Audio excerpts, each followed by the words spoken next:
estiver com Bíblia, abra sua Bíblia aí, deixe ela aberta, no capítulo 25 de Mateus. A gente vai ler daqui a pouco, alguns versículos de Mateus capítulo 25, em especial a parábola, dos talentos. Pois bem, nessa série de mensagens, nós estamos falando especificamente sobre dinheiro, especificamente sobre contribuições.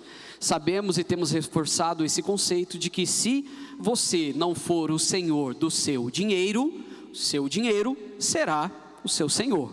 Ou você manda na tua grana, ou a tua grana vai mandar em você. Basicamente é isso que Jesus nos ensina, que você não pode servir a dois senhores, ou você odiará um, amará o outro, Ninguém pode servir a Deus e a Mamon. Nós sabemos muito bem que o mundo tem passado por diversas transformações, em especial nesses últimos anos, em especial nesse último ano, desde março do ano passado para março desse ano, nós temos visto guerras, rumores de guerras, temos visto grandes ameaças aí em relação a grandes nações com grande poderio bélico. E por que tudo isso tem acontecido? Guerra pelo poder, é guerra por dinheiro, é um tentando passar por cima do outro, é um tentando fazer com que o outro seja inferiorizado para que uma nação subjugue a outra. Estava até falando com o irmão aqui agora há pouco, ele está quase que de mudança aí para o Japão, e falei para ele, comentei com ele que na minha perspectiva, para que o Brasil chegue a ser um país de primeiro mundo, a gente precisa aí, ter bons governantes por no mínimo uns 50 anos aqui, para que a gente veja alguma coisa acontecer. É uma coisa muito, muito, muito distante, mas pode acontecer. Mas também falei para ele que é jogo para algumas nações, que o Brasil seja um país subdesenvolvido, que ele esteja mesmo na posição que ele está. Eles sabem do grande potencial que existe nesta nação, só que se o Brasil cresce também, se torna uma grande potência, junto com China, junto com Estados Unidos, junto com alguns outros países da Europa, não é jogo para eles. Então às vezes é importante que o país fique ali naquela posição econômica, porque é muito mais vantajoso para algumas nações. Então você entende que dinheiro é um assunto espiritual? Basicamente, quando falamos isso, sobre esse tema na igreja, talvez você fique meio que receoso, dizendo assim, por que ele está tocando neste assunto? Eu estou tocando neste assunto porque é um assunto espiritual. Mas deixa eu lhe dizer, eu não vou te pedir nesta manhã para você colocar a mão no seu bolso. Eu não vou te pedir nesta manhã e não vou fazer um novo momento de ofertório aqui na igreja, depois que eu pregar essa mensagem. A minha intenção aqui é única, é que você entenda esse assunto como um assunto espiritual, e que talvez a partir disso, desse entendimento e discernimento, você possa ter uma libertação espiritual. Porque se a sua vida estiver sendo dirigida por Mamon, pelo dinheiro, você tem um baita de um problema e às vezes ainda não se deu conta. E talvez, quem sabe, em nome de Jesus, você possa sair daqui valorizando aquilo que Deus tem entregado para você, mas dando o devido valor, nem a mais, nem a menos daquele recurso financeiro que o Senhor tem te entregado. Em Mateus capítulo 6, versículo 24 diz, ninguém pode servir a dois senhores, pois odiará um e amará o outro, ou se dedicará a um e desprezará o outro. Vocês não podem servir a Deus e ao dinheiro. Em Marcos capítulo 4, versículo 19, diz assim, mas quando chegam as preocupações da vida, o engano das riquezas e os anseios por outras coisas sufocam a palavra, tornando-a infrutífera. Pois bem, o dinheiro pode nos dar muita coisa, mas não pode nos dar as coisas mais importantes da vida. Ainda sobre essa questão de nação, acabei de me lembrar aqui do Japão. Você sabia que hoje no Japão é mais vendido fralda geriátrica do que fralda de bebê? Sabia disso? No Japão, um país, não diria que nem que é desenvolvido, é ultra desenvolvido, Terremoto acontece na quinta, na segunda-feira eles já restauraram o país todo, é impressionante o que acontece lá. Mas é um país também que tem trocado alguns valores, e justamente hoje, eles estão dando mais valores a um pet do que a uma criança. Existem assim incentivos muito grandes, não só no Japão, mas em toda a Europa, do tipo, faz filho aí que a gente vai dar um Bolsa Filho para você. Tipo, a gente vai dar uma grana para você fazer filho. Basicamente, as pessoas estão gritando por isso, porque há uma inversão de valores. E por que existe essa inversão? Muitas vezes, porque a visão desses que têm muito é ter ainda mais. E quando você coloca Mamon na frente, meu amigo, você tem um problema muito sério. Quando você coloca o dinheiro como sendo o seu senhor, você pode ter uma casa, mas não um lar. Quando o dinheiro é o seu senhor, você pode ter roupas caras, mas não um corpo perfeito. Pode ter remédios, mas não saúde. Pode ter prazeres, mas não paz interior. Pode ter aventuras, mas não um cônjuge fiel. Pode ter bajuladores, mas não amigos leais. Pode ter requinte, mas não alegria de viver. Quando o dinheiro é o seu senhor, você pode ter comida saborosa, mas não apetite. Pode ter um rico funeral, mas não a vida eterna. Então, de fato, o dinheiro é importante, mas ele não é o mais importante. Mais uma vez ressalto o que tenho dito semana após semana. O dinheiro é neutro. O dinheiro por si só, ele não tem poder para nada. Ele é neutro. Qual é o problema então? O problema está no ser humano que acaba colocando o dinheiro numa posição aonde a sua vida é pautada, transformada e dirigida por ele. Então nós é que muitas vezes somos o problema dessa situação. Tudo que temos vivido neste mundo que está caótico, tem a mão do ser humano e tem justamente uma questão de quebra de prioridades. Aquilo que nós deveríamos usar para o nosso prazer tem dirigido a nossa vida. Então é por isso que muitas vezes te dá uma casa, mas não te dá um lar. Já conheci pessoas, que tinham uma baita de uma casa em condomínio fechado aqui em Tremembé, casa maravilhosa, mas não tinha um lar. E aí quando menos percebeu, o casamento foi a ruína, cada um foi para um canto, e aquela maravilhosa casa virou o quê? Um racha no meio, motivo de brigas e discussões. Por quê? Porque era um valor que deveria ser dividido entre os cônjuges, ou ex-cônjuges. Então tinha uma casa maravilhosa, mas não tinha um lar. Gente, não precisa ir muito longe, é o que mais existe hoje. E por quê?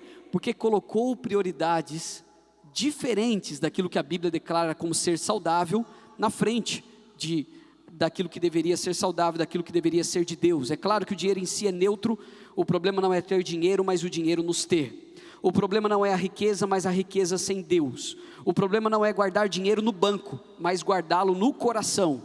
Por causa da inversão de valores do mundo, as pessoas são avaliadas pelo que têm, e não por quem são. São prestigiadas por quanto dinheiro possuem, não pelo caráter adquirido. A ganância é insaciável. Os ricos querem ficar mais ricos, os poderosos querem ajuntar tudo para si, para o seu próprio deleite. Por isso que diz em Mateus capítulo 6, versículo 21, pois onde estiver o seu tesouro, ali estará o seu coração. E é por isso que essa doutrina bíblica é tão ferrenhamente atacada. Por quê? Porque a partir do momento que você entender mesmo, de dentro para fora, não externamente, mas de dentro para fora, que você passou da fase do dinheiro ser o seu senhor e você passar a ser senhor do seu dinheiro, a partir do momento que você entende isso, em outras palavras, a partir do momento que o seu bolso se converte, a sua vida cristã vai também para uma outra categoria. É o entendimento da palavra que faz com que você tenha discernimento para a vida. Agora imagine só, como será a criação do seu filho, que hoje é pequenininho, a partir do momento desse entendimento claro das escrituras, que você não é comandado pelo teu bolso, mas você comanda o seu bolso. Você passará da categoria de avareza para com os seus filhos, para a categoria de generosidade. Então você vai repensar tudo na sua vida, em relação à criação do teu filho. Você vai talvez assim, fazer das tripas o coração, mas você vai se esforçar muito para dar uma nova educação para eles, escolar. O que antes para você era baboseira, mas por uma questão de avareza, passa a ter uma outra escala de importância, porque você se tornou generoso, e os seus filhos passam a enxergar isso. Gente, eu dei esse exemplo aqui, e alguns compreenderam muito bem.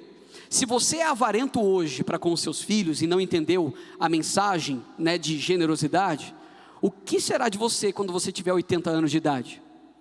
Se você hoje é avarento com ele, o que você espera do seu filho quando você tiver 80 anos de idade, que ele tiver que cuidar de você?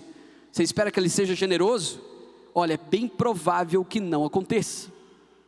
É bem provável que, tão avarento quanto você foi durante toda a vida, ele seja com você durante a vida dele e o final da sua.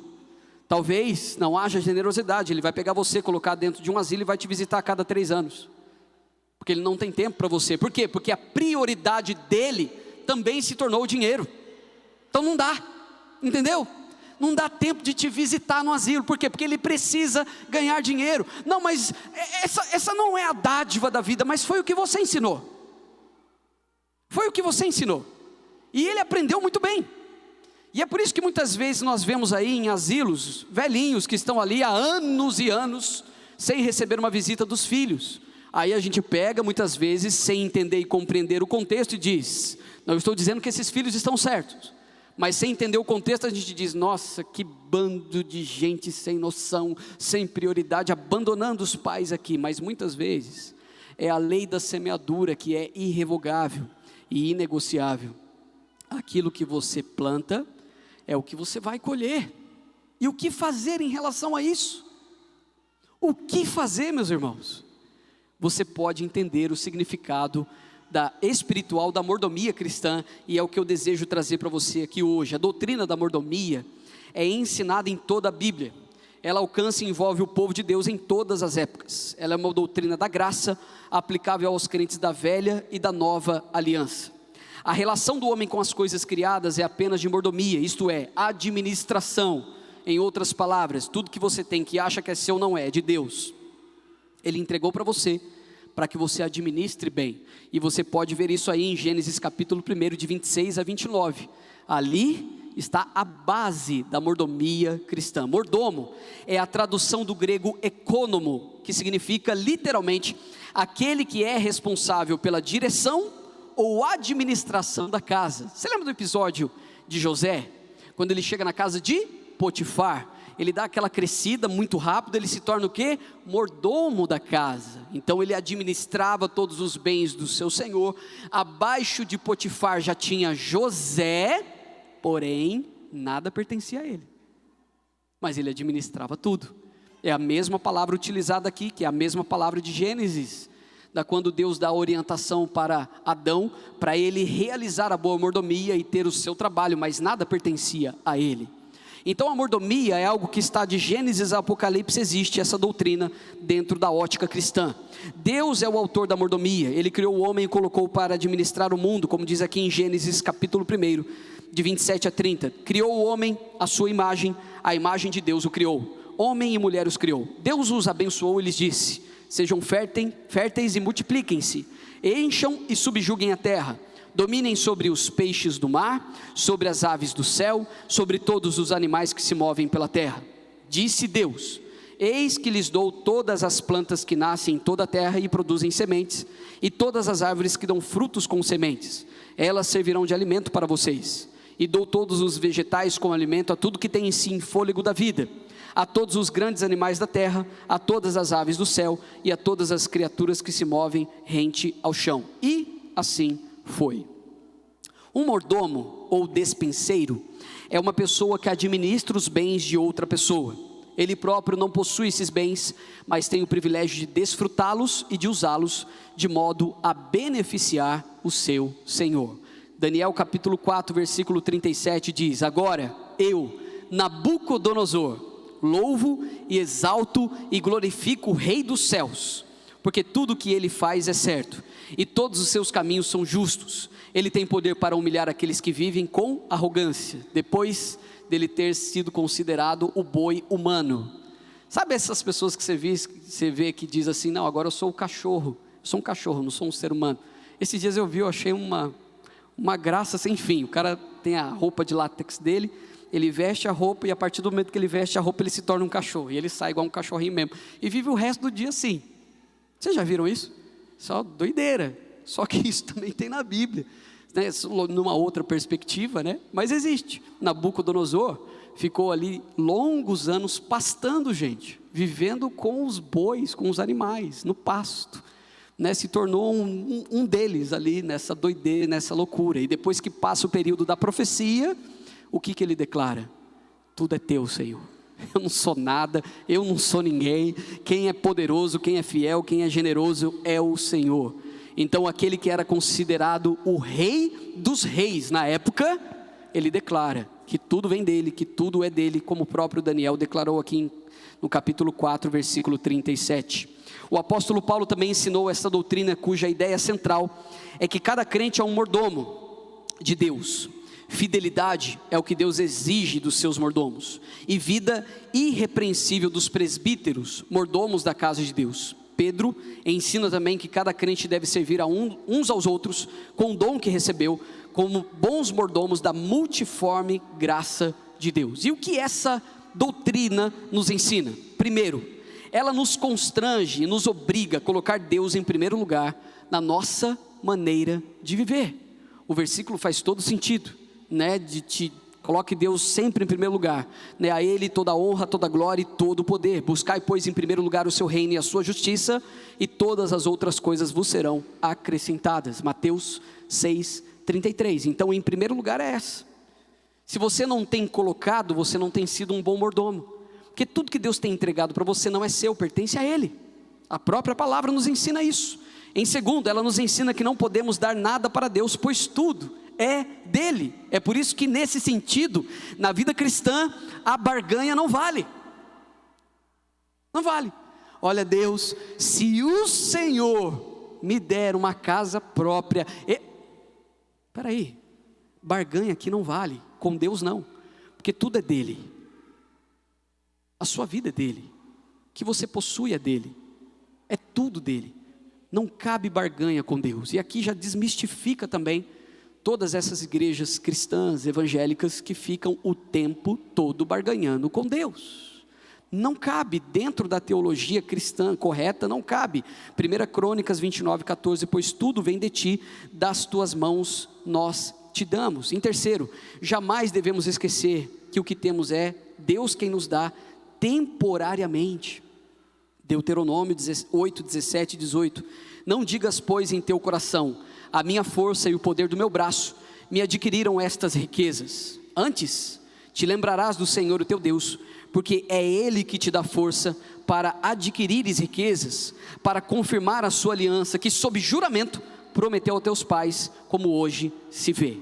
Então nunca declare, tudo isso aqui foi pela força do meu braço.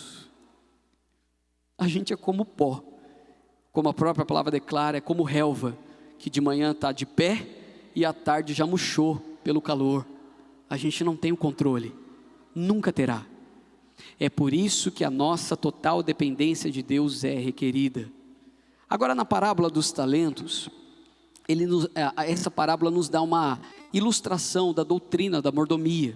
Quero que você abra a sua Bíblia, se não já abriu, em Mateus capítulo 25, leremos aqui do 14 até o 30, e vamos tirar alguns princípios dessa mordomia cristã, e o que ela tem a nos ensinar. A palavra parábola vem do grego para e bailém.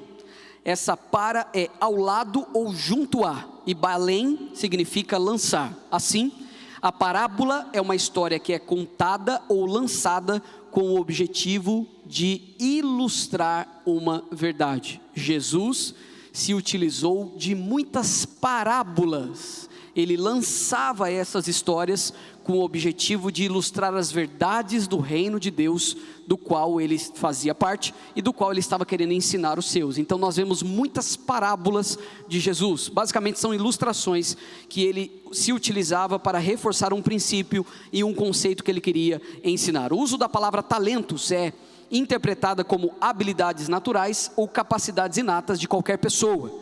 Sempre se distingue da palavra dons, que são capacitações espirituais que os crentes recebem para a edificação do corpo de Cristo. Então, entende-se que os talentos incluem todas as habilidades naturais e espirituais concedidas por Deus. Por isso a parábola dos talentos. Agora vamos à leitura daquilo que Jesus se utilizou como ilustração. E também será como um homem que, ao sair de viagem, chamou seus servos e confiou-lhes os seus bens. A um deu 5 talentos, a outro 2 e a outro 1, a cada um de acordo com a sua capacidade. Em seguida partiu de viagem. O que havia recebido 5 talentos, saiu imediatamente, aplicou-os e ganhou mais 5. Também o que tinha 2 talentos ganhou mais 2. Mas o que tinha recebido 1 talento saiu, cavou um buraco no chão e escondeu o dinheiro do seu senhor. Depois de muito tempo, o senhor daqueles servos voltou e acertou as contas com eles. O que tinha recebido 5 talentos trouxe os 5 e disse: o senhor me confiou 5, eu ganhei mais 5. O senhor respondeu: muito bem, servo bom e fiel. Você foi fiel no pouco, e eu o porei sobre o muito. Venha e participe da alegria do seu senhor. Veio também o que tinha recebido 2 talentos e disse: Senhor me confiou 2 talentos. Veja, eu ganhei mais 2. O Senhor respondeu: muito bem, servo bom e fiel. Você foi fiel no pouco e eu o porei sobre o muito. Venha e participe da alegria do seu senhor. Por fim veio o que tinha recebido 1 talento e disse: eu sabia que o Senhor é um homem severo, que colhe onde não plantou e junta onde não semeou. Por isso tive medo, saí e escondi o seu talento no chão. Veja, aqui está o que lhe pertence. O Senhor respondeu: servo mau e negligente. Você sabia que eu colho onde não plantei e junto onde não semeei? Então você devia ter confiado meu dinheiro aos banqueiros, para que quando eu voltasse o recebesse de volta com juros. Tirem o talento dele e entregue ao que tem 10. Pois a quem tem, mais será dado, e terá grande quantidade, mas ao que não tem, até o que tem lhe será tirado. E lancem fora o servo inútil nas trevas, onde haverá choro e ranger de dentes. Existem muitas pessoas que se utilizam dessa passagem, ou se utilizando de apenas um versículo fora de contexto, muitas vezes para reforçar a sua insanidade, a sua loucura em relação ao dinheiro, em relação àquilo que ele deseja passar. Mas uma parábola, se ela não for compreendida em sua totalidade, se você não pega todo o contexto para uma explicação exata da palavra de Deus, um texto fora de contexto vira o quê? Um pretexto, uma heresia, um falso ensino. E um falso ensino gera o quê? Morte, gera dor, gera tristeza, gera angústia. Então meu desejo com essa parábola não é ficar preso a apenas um versículo aqui, mas pegar todo o contexto daquilo que Jesus está trazendo aqui, com a intenção mesmo de que você compreenda ela em sua totalidade, em cima daquilo que é uma fiel interpretação deste texto. Então, alguns princípios que essa parábola nos ensina. O primeiro deles: Deus é o dono de tudo que existe, e também será como um homem que, ao sair de viagem, chamou seus servos e confiou-lhes os seus bens. Um homem, ou o Senhor, representa aqui a pessoa de Jesus. Ele não está falando nada mais, nada menos do que ele mesmo.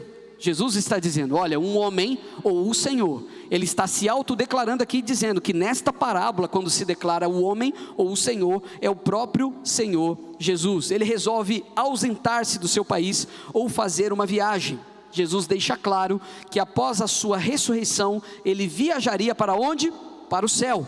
O mestre é Cristo, que é o dono e proprietário absoluto de todas as pessoas e coisas, de maneira especial de sua igreja, nas suas mãos estão todas as coisas. Ele chama de servos e confia-lhes os seus bens, ou seja, o seu dinheiro. Servos aqui é a palavra doulos, no grego, que significa escravo, alguém que era propriedade de outra pessoa. Um teólogo famoso chamado Mateus, ele diz assim: os servos são os cristãos, os seus próprios servos, assim eles são chamados, nascidos na sua casa, comprados com o seu dinheiro, dedicados ao seu louvor e empregados em seu trabalho. Então a primeira coisa que essa parábola nos ensina: Deus é o dono de tudo que existe. Talvez no momento de dedicação dos dízimos e das ofertas, da consagração dos dízimos e as ofertas ao Senhor, você tenha a falsa percepção de que o que você tem é seu. Não é. Por que acontece de hoje muitos cristãos, não são poucos, muitos que já declararam o Senhor como Senhor e Salvador de sua vida, ainda serem negligentes em relação a esse tema? É porque você ainda acha que você é dono de algo. E a palavra de Deus declara que não. Essa parábola nos ensina que nós não somos donos de nada. Logo, você contribuir, você não está dando algo, você está devolvendo algo que não lhe pertence.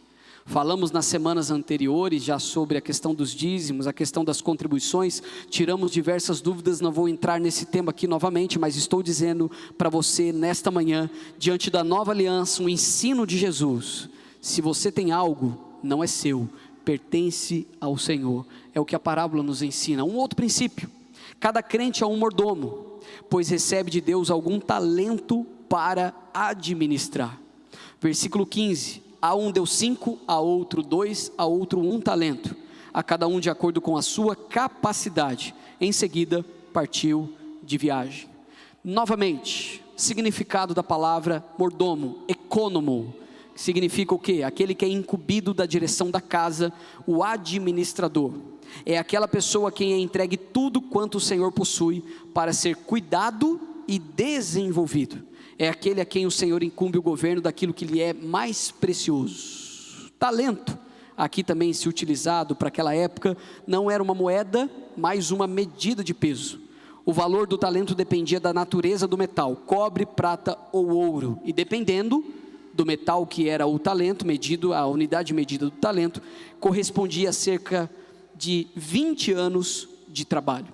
Então, em outras palavras, imagine só o tamanho da preciosidade que o Senhor Jesus entrega para os seus súditos, para os seus servos. Para um entregou 5 talentos, 5 vezes 20, 100 anos de trabalho. Para outro e para outro, de acordo com o que cada um tinha capacidade de receber. Nessa perspectiva, se cada crente é um mordomo, nós temos que entender que cada um recebe também algum talento para administrar. Se você hoje, nessa manhã, diz assim: não, Deus nunca me entrega nada, você está enganado. Ele entrega, de acordo com a sua capacidade. Ele lhe entregou algo. Entrega mais para alguns, menos para outros, de acordo com a capacidade de cada, mas entrega alguma coisa. Você não vai poder dizer que você não tem nada, você tem. Deus te entregou alguma coisa. De acordo com o quê? Com a sua capacidade. Não é uma questão assim de, Deus deu 5 para ele, deu 1 para mim, que Deus ruim. Não, é um Deus maravilhoso, bondoso e responsável. E cada um também será cobrado de acordo com aquilo que recebeu. Então, para aquele que recebeu 1, vai ter um nível de cobrança. Para aquele que recebeu 5, vai ter outro nível de cobrança. Então lembre-se sempre disso, cada servo recebeu uma quantia diferente conforme a sua capacidade. Deus é soberano na distribuição dos seus bens, e somente Ele conhece a capacidade e o potencial dos seus servos. Então cada crente é um mordomo, pois recebe de Deus algum talento para administrar. E diante disso, a pergunta que fica aqui para você nesta manhã: diante do que Deus tem te entregado, que nível de mordomia você tem exercido? Será que você está realmente compreendendo que você não é dono? Que Ele é o dono de tudo? Ou você continua insistindo nessa loucura de que você é o cara, de que você é a pessoa e que você é dono de tudo que você adquiriu até aqui? Cuidado, isso realmente pode te levar para o fundo do poço. Terceiro princípio que podemos aprender nessa parábola: cada mordomo tem o dever de multiplicar o patrimônio que recebeu de Deus. Versículos 16 e 17. O que havia recebido 5 talentos saiu imediatamente, aplicou-os e ganhou mais 5. Também o que tinha 2 ganhou mais 2. Nós sabemos a história do que tinha 1. Ele não aplicou, ele não multiplicou. O Senhor ordenou aos seus servos na parábola das 10 minas: negociai até que eu volte. O verbo negociar significa trabalhar, esforçar-se para, estar engajado com. A ideia de um esforço e trabalho diligente para negociar e obter lucro ou multiplicar o que possui. Tudo que o Senhor entrega para você em vida não é para você enterrar, é para você multiplicar. E é por isso que não cabe aqui as mazelas, ou talvez as suas falácias, do tipo: não, eu não estou fazendo nada na igreja, porque uma vez eu fiz e me machuquei tanto, que hoje eu estou com o pé atrás. Ok, se esse é o seu caso, se essa é a sua fala, eu quero lhe dizer que ela não tem um embasamento bíblico nenhum. Porque se você se machucou, em Cristo você encontra cura. A partir do momento que você decide viver neste mundo da destruição da sua alma, você não está buscando em Cristo a sua cura. Logo, se você não está colocando os seus talentos aí para serem multiplicados, você os enterrou. E se você os enterrou, você será cobrado por isso. e até o que você tem lhe será tirado. Será muito triste se Deus, que conta com você neste tempo, de acordo com tudo que Ele te entregou, você continuar guardando para si, achando que você está fazendo algum bem para você. Não está. É por isso que a Bíblia é tão perfeita. É por isso que a Bíblia sempre nos incentiva a não permanecer num lugar de dor. A Bíblia nos incentiva a não sermos avarentos, mas generosos. A Bíblia está sempre nos incentivando a dar importância para o que é importante, para Deus, não para nós. A nossa carne sempre vai gritar e dizer: ir para a igreja? Bobeira, fica em casa. A nossa carne sempre vai gritar: contribuir? Para quê? Bobeira, guarda para você. Olha a quantidade de coisas que você vai poder fazer com esse dinheiro. É sempre voltado para um egoísmo muito grande. É sempre voltado para você. O diabo sempre vai colocar uma sentença onde você é o centro. Porque a partir do momento que você entende que você é senhor daquilo que você está recebendo, do seu dinheiro, das suas finanças, você é o senhor disso. Ele não manda em você, mas você manda no seu dinheiro. O que acontece com você? Você automaticamente se torna uma pessoa generosa. Você olha para a necessidade de alguém e você não tem dificuldades em contribuir. Você vem para o culto, e no momento de culto na igreja, nós estamos constantemente ressaltando que Deus é dono de tudo, mas Ele te dá a oportunidade de você ficar com 90%. Tão importante quanto contribuir e devolver os 10% ao Senhor, é você ter a capacidade de gerir os outros 90%. Porque de nada adianta, porque não é um assunto de misticismo, gente. Tem gente que leva para o lado do misticismo, isso é paganismo, isso está errado. Não, é uma questão de lei de semeadura. Aquilo que você planta é aquilo que você vai colher. Então, muitos motivos poderiam ser colocados aqui para justificar a trágica decisão daquele que recebeu um talento. Talvez ele tivesse medo de falhar, preguiça, complexo de inferioridade ou simplesmente maldade. Porque a palavra aqui, em Mateus 25, 26... o Senhor chama esse servo de mau. A palavra mau, poneros, descreve caráter maldoso, danoso, maligno e ímpio. Então aqui, você pode olhar para o texto e dizer assim, sem saber o real significado: como Deus é mau. Não, Deus sabe de todas as coisas. O servo chega e diz: olha, eu enterrei, porque eu sei quem você é. Não, aqui a palavra que declara servo mau está dizendo que aquele que enterrou o talento é maldoso, é ímpio. Deus está vendo o coração dele, não está olhando o exterior. É por isso que diz condenação para você. Deus é o justo juiz, nunca duvide disso. Então o original bíblico às vezes nos dá uma orientação diferente daquilo que os nossos olhos aqui somente no português enxerga.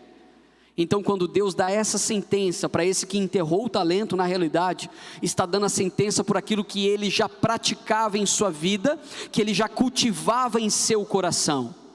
Ele teve a oportunidade de fazer diferente, mas só comprovou aquilo que já existia dentro dele. Por isso ele é declarado como um servo mau. Um quarto princípio que nós aprendemos nessa parábola: existe um tempo para o mordomo exercer a mordomia. Versículo 19, depois de muito tempo, o senhor daqueles servos voltou e acertou as contas com eles. Meu irmão, não duvide, chegará o tempo também de acertar as contas com você. Jesus subiu, mas em breve voltará, amém? É a nossa convicção, por isso que fazemos o que fazemos, é por isso que estamos aqui. Um dia ele voltará. Quando ele voltar para acertar as contas com você, como você estará? Quem tem negócio próprio aqui, e acaba colocando um funcionário, na frente de um negócio, que acaba tendo que lidar com caixa, lidar com dinheiro, lidar com as situações. Essa semana mesmo estava conversando com uma empresária, e ela dizendo que colocou um rapaz à frente e deixou ele cuidar de tudo, cegamente. Cegamente. E aí ela teve a triste notícia de quando ela pegou mesmo para fazer um levantamento e e fazer uma auditoria, né, fiscal em tudo, ela percebeu o quanto o rapaz tinha passado rodo nela. Nossa, mal, muito mal. Aí ela veio choramingar. Não, porque isso, porque aquilo outro. Eu falei, então, quem está errado nessa história é você. Você está errado. Deus não deu um negócio para ele. Deus deu para você. Uma coisa é você ter um funcionário que está à frente de tudo, e você por detrás, checando se está tudo correto. Essa é a maneira certa. Agora você entrega cegamente durante vários meses, ele realmente está errado de ter roubado você, mas o culpado nessa história é você. Deus entregou para você. E o que você fez? Você confiou a outra pessoa. Olha a dor de cabeça que você poderia ter evitado, não evitou. Por quê? Porque não exerceu boa mordomia. Agora a mordomia tem um tempo certo. Chegará o momento que Jesus virá e nós teremos que prestar conta. Diante disso, meu irmão, mais uma vez eu te pergunto, porque o que move o mundo são perguntas e não respostas. Como você está em relação a esse tema? Você tem exercido boa mordomia em relação à sua vida, num contexto geral, ou você tem sido um mau mordomo daquilo que Deus tem entregado para você? Chegará o tempo que você terá que prestar contas disso. Esse mundo está um caos, por quê? Porque pregaram para eles lá fora que eles se bastam, que eles não têm que prestar conta de nada, que eles por si só dão conta. E o que acontece com o mundo lá fora? Está todo mundo um matando o outro, uma loucura. Numa questão de impunidade, você percebeu que nos últimos meses, nos últimos 2 meses, a questão da impunidade que foi vista, que foi declarada e que vem através de um novo governo, está deixando a bandidagem tudo alvoroçada. Eles estão de um jeito que nunca se viu antes, tudo doido de pedra. Eles não estão levando em consideração que terão que prestar contas disso. Não, para eles é tudo festa. Por quê? Porque disseram para eles que agora é assim. Cuidado, meu irmão, existe um tempo para o mordomo exercer a mordomia, e esse tempo um dia vai acabar. E quinto e último princípio: todo mordomo prestará contas e será recompensado de acordo com aquilo que o Senhor avaliar. Diz o texto. O Senhor respondeu: servo mau e negligente, você sabia que eu colho onde não plantei e junto onde não semeei? Sabendo disso, Jesus está dizendo assim, sabendo disso, você não fez nada a respeito. Nada. Você já sabendo que eu tenho esse nível de cobrança, você não fez nada a respeito. Então entende? A maldade no coração daquele servo era algo que ele já havia atraído para si, ele cultivava dentro de si, e mesmo tendo a oportunidade de talvez mudar, com essa parábola fica claro, que mesmo ele sendo mau, o que Jesus faz? Lhe confia um talento, está aqui, prove que eu estou errado, faça diferente. Mas a parábola deixa claro que ele não mudou. E porque ele não mudou, ele recebeu também a recompensa, né, dessa maldição que ele acabou atraindo para si. Corremos sempre o risco de perder aquilo que não usamos para Deus. O Senhor toma 2 atitudes para com o servo infiel. Tirou-lhe o único talento que tinha e deu para o outro. Foi punido por não fazer nada com o talento que recebeu. E o que aprendemos sobre esse ensino da mordomia? 4 princípios gerais que eu concluo aqui para deixar para os irmãos. O princípio da propriedade. Deus é dono de tudo que existe, inclusive nós e os nossos filhos. Tenha convicção disso, Ele é dono de tudo. O princípio da responsabilidade. Todo mordomo é responsável pela administração dos bens que lhe foram confiados por Deus. Você é responsável por aquilo que você recebeu. Foi Deus que lhe confiou. É o princípio da responsabilidade, o princípio da prestação de contas. Todo mordomo prestará contas a Deus da sua mordomia. Isso inclui tudo: tempo, dinheiro, dons, trabalho, oportunidades e relacionamentos. Você prestará contas a Deus de tudo, e eu também. Entende? Pastor, isso é pesado, hein? Eu sei. Eu meditei nisso aqui antes de que você imagine a minha cabeça para onde foi. Tudo que você tem feito com o seu tempo, por exemplo. Dormir de menos é ruim, dormir demais também é ruim. Você tem que dormir o suficiente. Tem gente que às 10 da manhã está em coma ainda. Mas por quê?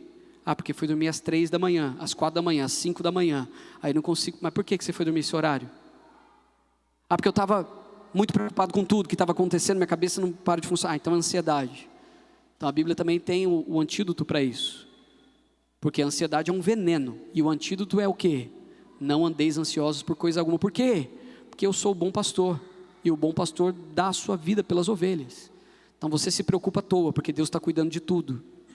E quando você se preocupa à toa constantemente, e isso vira uma ansiedade generalizada em você, o que você está dizendo indiretamente? Eu estou fazendo você pensar. Não é para te trazer peso, isso é libertação. É libertação, porque se você for no médico psiquiatra, ele vai dizer então, o que você precisa é disso. Um ansiolítico.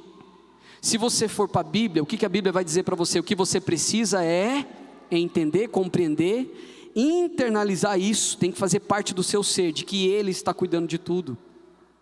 95% das nossas preocupações, das mais terríveis que você tem, nem acontecem. Não se oficializam, não se materializam. Passa. Então é claro que sim, existe uma agenda de Satanás constante para que você viva 30 anos à frente. Ao mesmo tempo que existe uma agenda de Satanás para que você viva 20 anos atrás. Quando você cometeu as maiores atrocidades da sua vida. E não consegue nem mesmo se perdoar em relação a isso.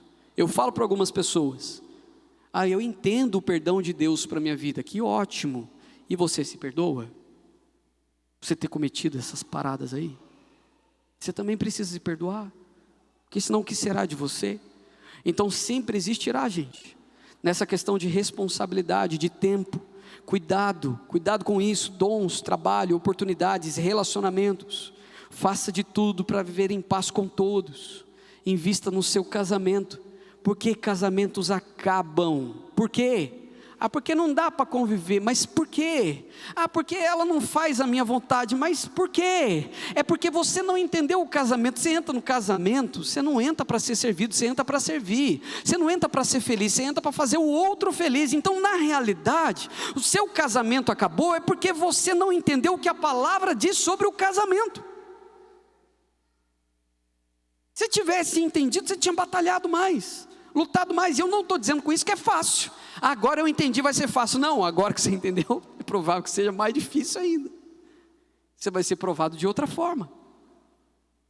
Mas é para insistir, é para tentar de todas as formas manter a sua família unida.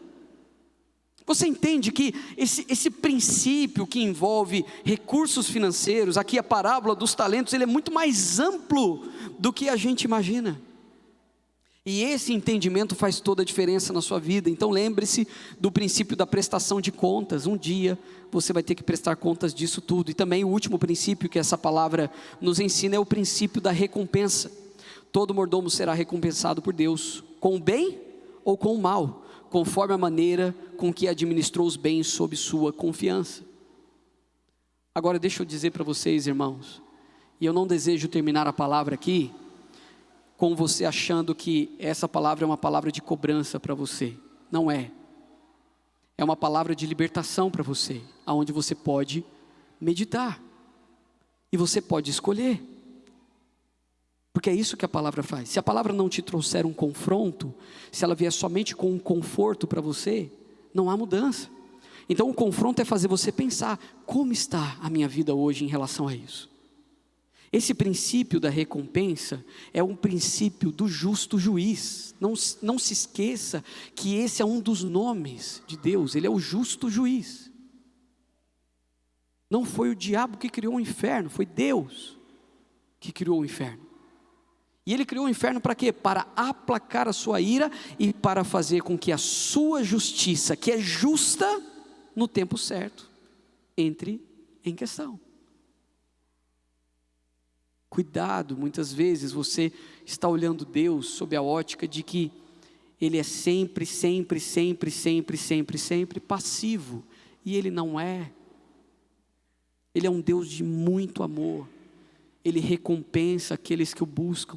Ele olha para você e sabe das situações que você tem passado. Ele te estende a mão o tempo todo. Ele dá grande livramento para a sua vida o tempo inteiro. Ele olha para você com grandes olhos de amor. E Ele deseja do fundo do coração que você dê certo. Que você volte-se completamente para Ele. Consiga equalizar, equilibrar as suas emoções. Que você consiga viver e não sobreviver. Esse é o Deus que está presente neste lugar. Esse é o Deus que a Bíblia declara. Só que a Bíblia também não pode tratar de assuntos tão pesados como esse de uma maneira leviana. Então, se nós seres humanos não temos a consciência de que Ele é o justo juiz, o que acontece conosco? Nós vamos formar na nossa cabeça uma teologia que não existe, um Deus que não existe, um Deus para mim mesmo, ou seja, idolatria. Deus é sempre bom, não isso daí. De fato, Deus é sempre bom, mas Deus também é justo. Então esse princípio da recompensa é sim, é a lei da semeadura. Aquilo que você planta é o que você vai colher. Isso não é uma coisa ruim, meu irmão, porque a misericórdia de Deus está aí. E se houver arrependimento da sua parte, e a partir daqui, você decidir, a partir daqui, eu vou escrever uma nova história, você vai perceber que algo vai mudar na sua vida de dentro para fora. As crianças que nós apresentamos aqui hoje, consagramos. Imagine só, essas crianças viverem em um lar imperfeito, claro, mas em um lar onde as prioridades são as prioridades do reino de Deus. Serão crianças saudáveis. Elas vão entrar na escola, mas a escola não vai entrar nelas. Elas vão viver de forma segura, sabendo que o que segura o meu pai com a minha mãe? O amor entre eles, mas principalmente o amor a Deus. Isso é mais poderoso e mais valioso. Quem é esse Deus que cuida de mim, que não deixa faltar nada na minha mesa? Essas crianças vão crescer nesse nível de espiritualidade. E quando crescerem, elas não vão simplesmente ser uma resposta para o mundo, mas uma resposta para a própria família, fazer a diferença onde elas estão. Como a Marilene mesmo diz, não existe aborrecente, né, Mari? A fase da adolescência, ela pode ser tão maravilhosa quanto a fase da infância. Tudo depende do que você tem semeado e de quanto você tem levado em consideração esses princípios da boa mordomia cristã. Amém? Fique de pé, vamos orar, vamos agradecer a Jesus. A banda pode subir, por gentileza. Eu quero orar por você. Eu espero em Cristo Jesus que essa palavra possa fazer você refletir sobre como está a sua vida. Espero em Cristo Jesus que você saia daqui diferente de como você entrou. Não deixa nenhum tipo de peso dominar o seu coração, mas deixe mesmo a palavra de Deus trazer para você aquilo que você necessita para uma mudança de vida. Se você sabe aonde você precisa mudar, glória a Deus por isso. Significa que o Espírito Santo nesta manhã mais uma vez agiu e trabalhou no seu coração. Agora, o como você vai mudar, continue dependendo dele. Ele vai dar a direção que você necessita. Amém? Obrigado, Jesus, por essa manhã e pela sua doce palavra. Obrigado por essa palavra dos talentos, meu Pai, que declara que nós somos apenas mordomos daquilo que o Senhor tem nos entregado. Somos mordomos, ó Pai, em relação à nossa família, mordomos dos nossos recursos financeiros, mordomos dos dons e talentos que o Senhor tem nos entregado, ó Pai, as habilidades que nós adquirimos em vida. Nós somos apenas mordomos, ó Pai, não somos donos de nada. O Senhor é o dono de tudo, e mais uma vez nesta manhã nós declaramos isso em alto e bom som: o Senhor é o dono de tudo. Nós te pedimos, Pai, graça, favor, discernimento, unção, para que possamos multiplicar esses talentos que o Senhor tem nos entregado. Te pedimos, meu Pai, que em nome de Jesus, o Senhor inunde o nosso coração e a nossa alma com a Tua doce presença, para que possamos acertar, ó Pai, e de uma vez por todas, caminhar a segunda, terceira, quarta milha, em relação às nossas vidas, a nossa família, o nosso casamento, a criação dos nossos filhos. Nos ajude, meu Pai, a ter o Senhor como base de tudo em nossas vidas, totalmente dependentes de Ti, e certos de que o Senhor sempre reservou para nós, no final, o melhor. que sejamos bons mordomos daquilo que o Senhor tem nos entregado, e que nós possamos exercer a boa mordomia cristã, para a honra e para a glória do teu santo nome. Nós oramos em nome de Jesus, amém, amém e amém.